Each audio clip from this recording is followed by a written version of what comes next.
मराठा समाजाच्या आरक्षणासाठी रमेश केरे यांचं उपोषण सुरू आहे। उपोषणाचा आजचा चौथा दिवस आहे। उपोषणकर्ते रमेश केरे यांची प्रकृती आता खालावलेली आहे। महिलांकडून रमेश केरे यांना उपोषण सोडण्याची विनंती करण्यात येते।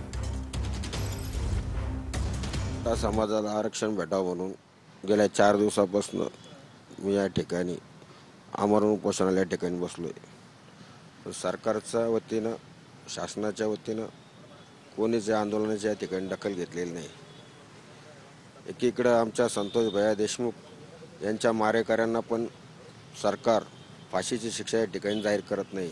आरोपी फरार आहे। मराठा समाजाच्या असंख्य अशा विविध मागण्या प्रलंबित आहे।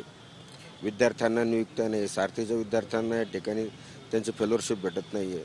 अशा असंख्य प्रलंबित मागण्या। एकीकडे आमचे सोमनाथ भैया परभणीचे यांच्या मारेकऱ्यांना या ठिकाणी शिक्षा झालेली नाही। म्हणजे सरकार जाणून बुजून आमच्या आंदोलनाकडे दखल देत नाही का? मी आज आपल्या चॅनलच्या माध्यमातून सांगू इच्छितो, माझा जीव जरी गेला तरी मी पहिलेच सांगितलेलं आहे का ह्याच क्रांती चौकातून क्रांती घडली होती आणि पुन्हा या मराठा समाजाला आरक्षण भेटावं म्हणून याच क्रांती चौकातून मी माझा जीव देईन, पण आता माघार घेणार नाही। रमेश केरे पाटील यांचा उपोषणाचा चौथा दिवस आहे। प्रकृती गंभीर झाली आहे। त्यांची मुलगी आलेली आहे, तिच्या सुद्धा डोळ्यात पाणी येत आहे। तर काय सांगशील, तुझं काय सांगणं आहे सरकारला?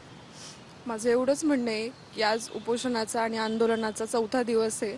फक्त शासनाने याच्यामध्ये दखल घ्यावी आणि आपल्या मराठा तमाम युवकांना युवतींना मी विनंती करते की इथे यावं आणि हे कायदेशीर जे सादरीकरण केलेले आरक्षणाचं ते बघावं। कॅमेरामॅन संतोष सोबत दत्ता कानवटे, TV9 मराठी, छत्रपती संभाजी।